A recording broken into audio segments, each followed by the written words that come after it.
Imagine living in a garden under the refreshing shade of fruit trees in which the fruit of the trees and grapes grow. Around you, you will find plenty of berry bushes which provide habitat for numerous birds and pollen for insects during the flowering period. If the canopy of leaves opens a little, you will find flowering perennials and herbs, which will provide you with powerful nourishment in spring. Imagine, after the wine and fruit harvest in autumn, you can still collect a wide variety of nuts and chestnuts, and you can dig up tuberous and root vegetables over the winter. Imagine your garden producing all the necessities for you and your loved ones. And all you have to do is regulate the system and harvest. You never have to turn the ground on a large scale. There is no waste. Everything stays in the cycle of nature.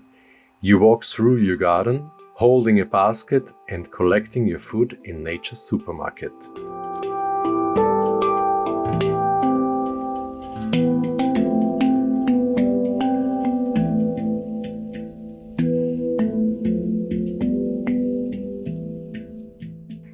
My father, Hans-Hermann Gruber, started just such a paradise garden in the late 1980s, based on the book of Robert Hart and his ideas. More than 30 years ago, he began planting fruit trees, berry bushes, perennial shrubs and climbing plants on a former field, measuring 4,300 square meters. That was difficult at the time. There was no internet and it was difficult to find good literature and suitable planting material. There was also not really the possibility to exchange ideas with like-minded people. But over the years, everything got a little bit easier. The internet became accessible to a large number of people, networks were created, and so, of course, the diversity of our forest garden grew very quickly.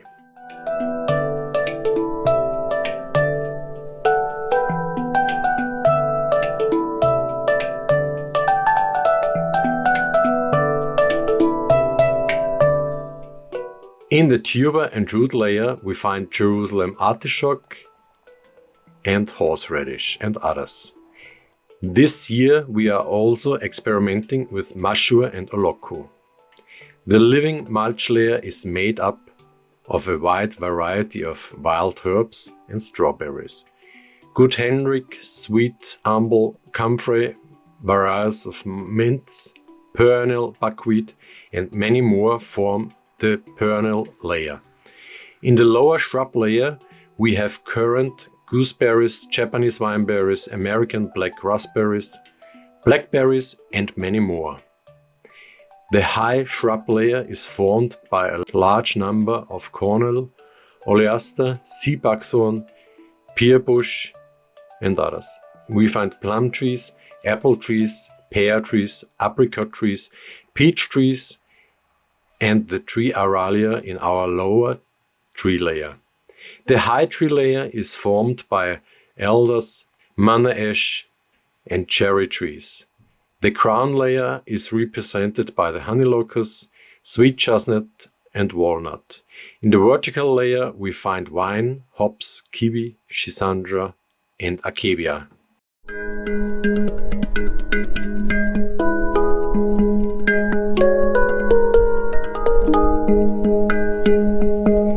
Basically, we work with a spatial and temporal staggering in our very densely packed forest garden. By the time the canopy of leaves close again in spring, the growing season for other plants is already over in some cases. We also cut out a lot of biomass from our forest garden, chop up the branches and bring shredded material back out again. With the shredded material we feed the mycorrhiza fungi in the soil, which is the internet of the plants, which are all branches that are too thick for shredding. and produce terra preta in various ways.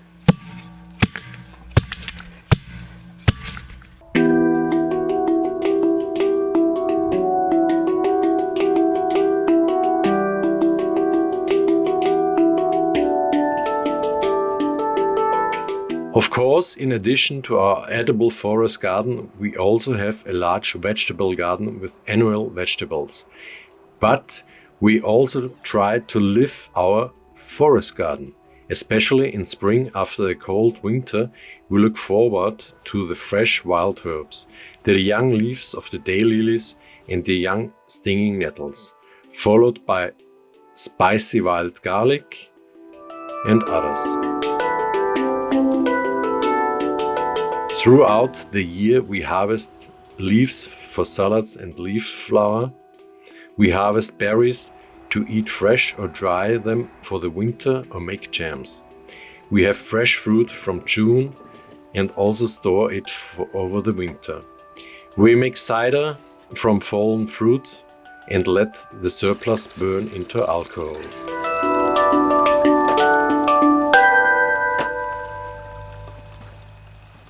In total, we do have 3 hectares. 1 hectare is right next to the house. In zone number 1 is the vegetable garden with annual vegetables, salads and kitchen herbs. In zone 2 is the edible forest garden. In zone 3, our nut tree meadow with over 25 walnut trees.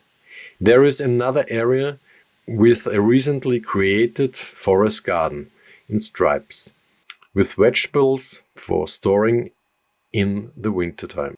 We also have a small forest with firewood and lumber. A little further away is a very extensive forest garden with chinampas in between. Once a year we hold a permaculture practice course and a permaculture design course on our land. At Pentecost we open the gates to a wide audience and hold guided tours. During the growing season we have numerous interns and volunteers from all over the world. In order to bundle all our activities, we founded the Austrian Forest Garden Institute in 2016. We are currently in the process of building a new building for our association in which we can process and store our products, but also hold our courses and seminars. Especially in the last few years, we see the urgency to build edible forest gardens. They give food sovereignty and represent a remarkable CO2 storage.